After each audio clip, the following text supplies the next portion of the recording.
The story behind Florida's Man in Black.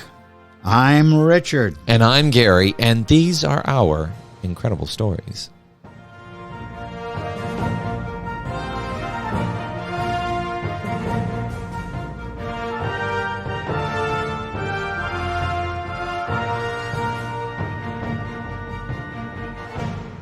Hello, and welcome back to all of our friends from around the world and across the United States.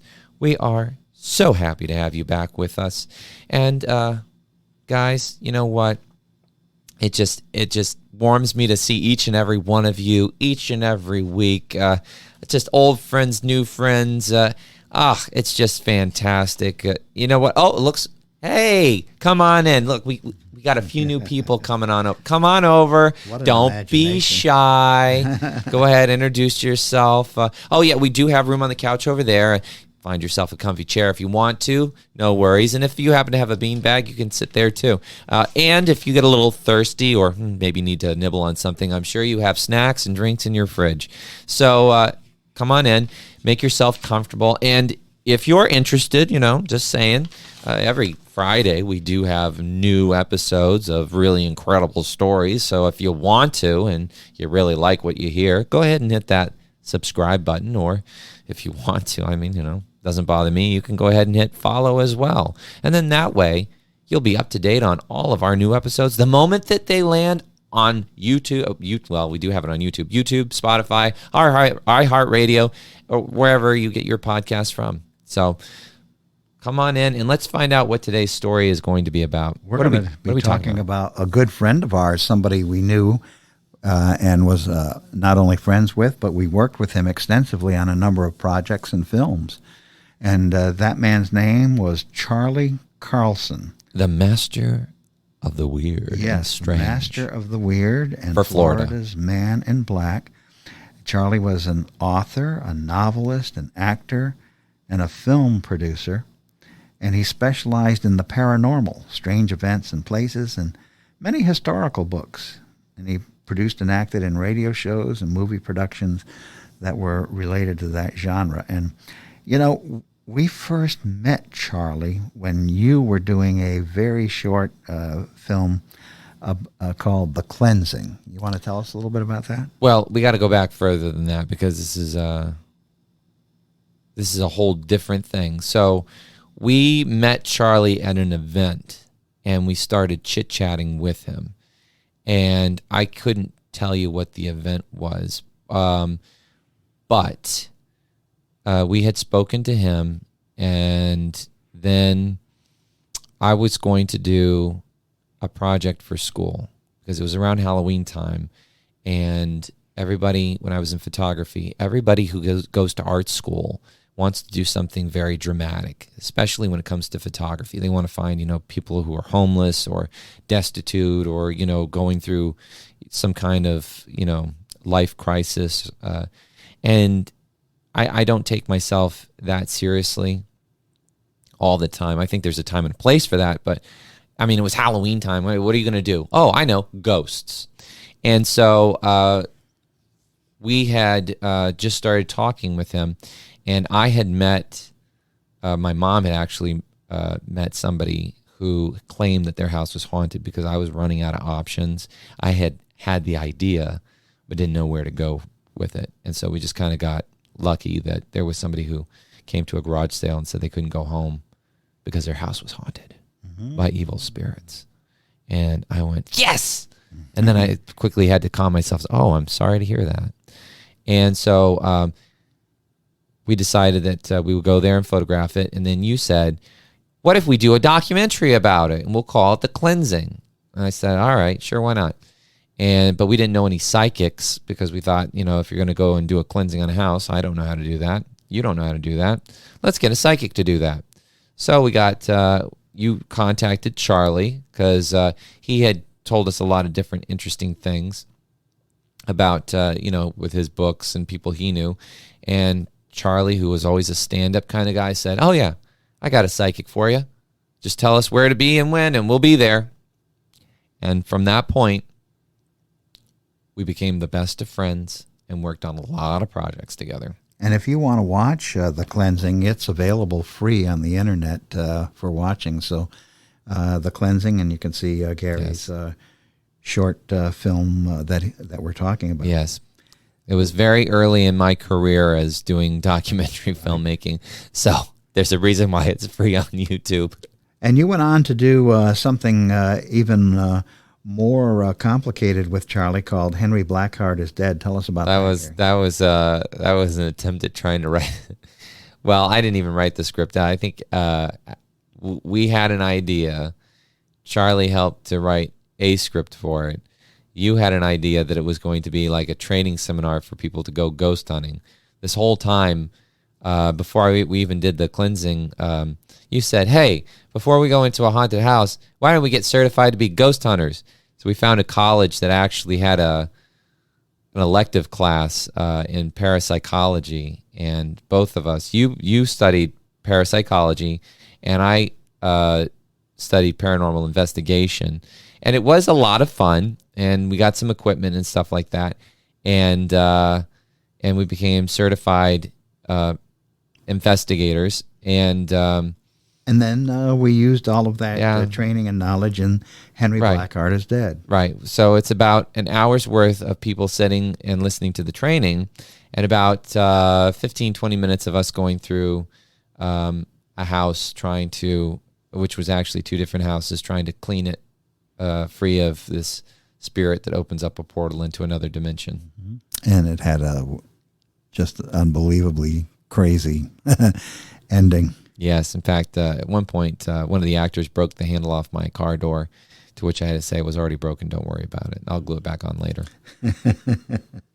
And then the other thing there's so much that we were connected with Charlie with that we can't even begin to go through all of it here in our podcast. But one of the other things I want to mention is he had a PBS show, Weird Florida on the Road Again, because Charlie was the author of this extremely popular book that comes out every Halloween season called Weird Florida. Yeah, well, actually, you can buy them anywhere.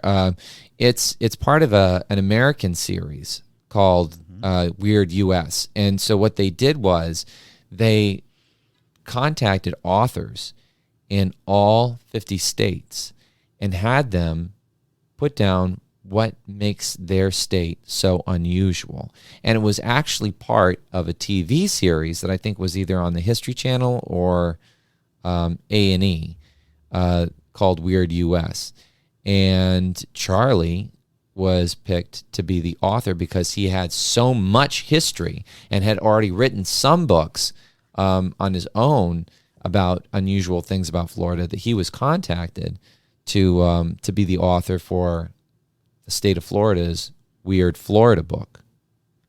Yeah, and he was fairly well known, not only from the book, but he played Professor Charles Morehouse in the Sci-Fi Channel's Curse of the Blair Witch. Yeah, that was the pseudo documentary about the fake documentary. Yeah, and he's in that, and he's also on the DVD too because they put that in as a special feature, which is funny because every time we watch it, we know who that is. Yeah. And so his book, Weird Florida, which is a bestseller to this day, came out in 2005. So it's been around for a while. And folks, don't go away. We're going to share two of the stories from Charlie Carlson's Weird Florida at the end of this podcast. I think he did. Didn't he do two? Wasn't there a Weird Florida part 2? Yeah, I think so. And he did one called Strange Florida before that in 1999. So yeah, I think that's what kind of everything sparked the strange and interest in it. weird you can trace back to Charlie, especially if it's connected with Florida, because he was the number one folklore storyteller in the state. Yes, he was.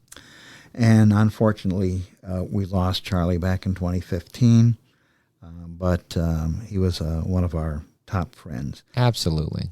He did a couple of specials for PBS called Weird Florida on the Road or On the Road Again. Yeah, and wasn't one of them Weird Florida Roads Less Traveled? Yeah, Weird Florida Roads Less Traveled, and then the second one was Weird Florida On the Road Again. And he asked me to play a part in that one, Weird Florida On the Road Again. Now, I have to tell you, most of the people that appeared in these with Charlie were real people telling real stories. Yeah, except for you. I was the one ringer, the one professional actor that was in the show that was not who I was, presenting to be. And so he had me down in New Smyrna Beach, Florida, on a bench, and he was walking along doing his shtick and came across me and thought he'd ask me a question on how I felt about aliens. And I put the newspaper down and I told him I believed in aliens beyond anything and went blah, blah, blah. I went off the deep end and I was the crazy person in the film. Yeah. And he passed me off as a real crazy in the movie. Charlie was really into that kind of comedy, the very kind of silly slapstick, goofy kind of humor. Goofy. He was in the U.S. Army. He spent 2 tours in Vietnam with the 11th Armored Cavalry Division. That's the Black Horse, the famous Black Horse Division. And then he retired as a command sergeant major after 25 years. He actually won a decoration, Gary, the United States Legion of Merit. So, some of the things he did in life were far from goofy. Oh, yeah. But after his retirement, he went on to become a showman of outdoor attractions, and he owned his own circus sideshow for a while, as you well know. Oh yeah, well, I mean that was his love. His love was the circus. He was 110% a showman. Yes. He loved all that kind of stuff. In fact, during his time in Vietnam, I'll never forget these stories. He ran an underground circus in Vietnam. I know, isn't that wild? Yeah, and he worked with these 2 German little people who would smuggle things in for him. And that he would use and stuff, and he would put on shows regularly, and but I think he had more fun doing those kind of things during his time in the service. And then he did have one scary moment that I remember him telling us about. He was in a truck, and they were driving, and they're in this Vietnamese jungle. And Charlie, being Charlie, he saw these little bowls that were on the sides of trees, and they were collecting sap or something. And he thought, my gosh, that would make a great souvenir. So he went and he started to take the bowl. And then all of a sudden you hear this, pew, pew, pew, pew. Realized that he was taking some, I don't know, it was like a rubber tree farmer or something like that, and they started shooting at him. So he left the bowl and jumped back in the truck. And I think that was his only experience of being shot at, but most of his time was spent, just doing some very interesting things, and probably, the most worthy thing he did was bringing some entertainment to people who were in a situation where you really needed to have a break from what you were dealing with every single day in a country that you're not from. And although his most famous work is always going to be Weird Florida, he was very proud of the novel he wrote called Ashley's Shadow. Yeah, based on a true story, too. Yeah, so Ashley's Shadow we recommend to you folks, and certainly Weird Florida as a couple must-reads. And then you'll become familiar a little bit with Charlie Carlson and his contribution as a folklorist, storyteller extraordinaire. You know what? I think it would be very interesting to do an episode on Ashley's Shadow, the book, and then talk about the actual case, because that is like the Black Dahlia of Florida. Yeah. And if you know what the story of the Black Dahlia is, that took place in, I think, Los Angeles or somewhere in California. But it's a cold case. It's a Florida cold case. It has never been solved. So there's that mystery that surrounds it, but then there's also a ghost story that surrounds it as well. Yeah. And that's what Charlie's book is about. It's a fictionalized version of, solving the case of what happened to this person, Jane Doe. Mm-hmm. Mm-hmm. So, like we say, Charlie was, he was just a powerhouse. Very charismatic, very friendly.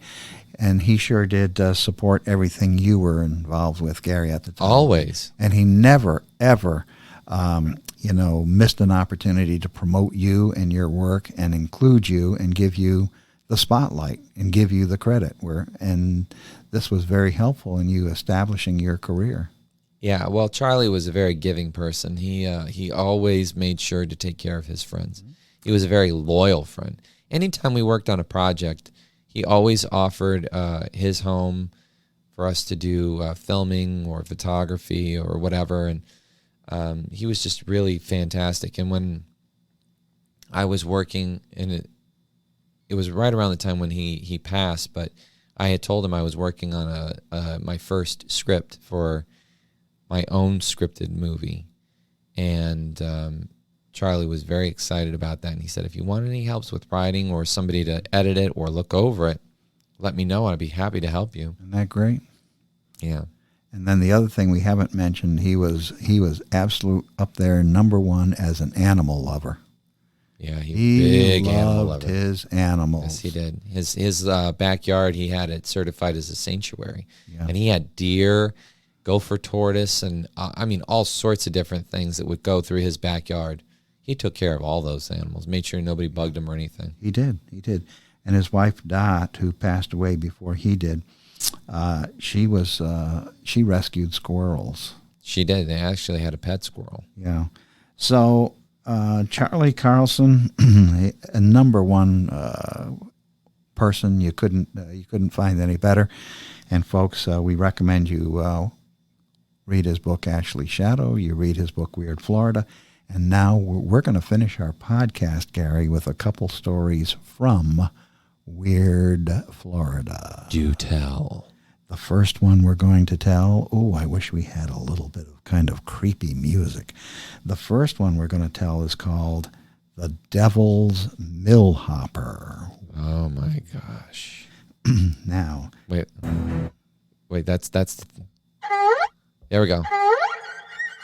Do it again. Say it again. I got the sounds up now. The Devil's Millhopper.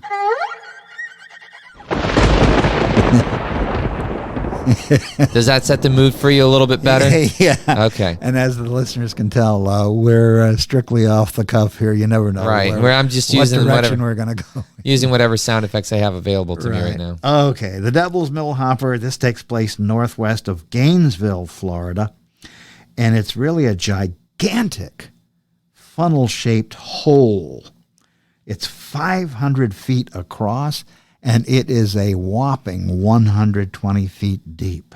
Ooh, that's deep. Mm-hmm. Now, people claimed that the hopper from a pioneer grist mill, and a hopper is the one that feeds corn. Yeah, it's those almost like those giant silos, right? To the hopper. Actually fed bodies to the devil. Oh my gosh! Now, what probably started this thinking was the discovery of some ancient bones. Oh, so it was like a burial pit almost? Could be, yeah, and that only added to their belief in what they called a portal straight to hell. Oh my gosh! Now, there was a traveling evangelist, and he noted, "It's the gateway to hell, the devil's own door." Gary, you want to visit it? No. You want to jump in? No, thank you. If so, sounds like a horrible idea. Yeah, well, if so, you're going to be swallowed up by an aquifer that's directly beneath the hole. You can go down, but you can walk down 236 steps to a wooden platform. Oh, that sounds pleasant. If you dare. If you dare. And you can view a humongous sinkhole that archaeologists say goes back 10,000 years. So it's pretty much a sinkhole that goes down to an aquifer. Yeah, and it's been around for 10,000 years. Now, Charlie writes that the Devil's Millhopper shows us how dangerous Florida can be because sinkholes can open up anywhere in the state. And he mentions this in Weird Florida. In the 1970s, a sinkhole opened up in Winter Park, Florida, and it swallowed an entire city block. That's true. Yeah. This is true. An entire city block. A car lot with expensive cars, everything disappeared into the earth. Isn't that something? That's so weird. And where that happened, today, it's a lake. I think it would be interesting to scuba dive down in there. I'm sure you would see some very interesting city stuff. block. Yes. I'm sure you would find some interesting stuff down there. Oh, yeah. Now, as far as the Millhopper sinkhole, this is true too. There's some slimy creatures that look like big salamanders, Yeah. and they crawl out. Uh, They're blind because, so far down they live in darkness. you're right. They don't need light. Yeah. Now, that aquifer is a big storage tank for drinking water. So there's all of these giant salamanders who are swimming around in drinking water. Is that what you're telling me? Yeah, just think. Ew. We have slimy creatures swimming around in our drinking water. Good thing I have a water filter on the tap. Yeah, right.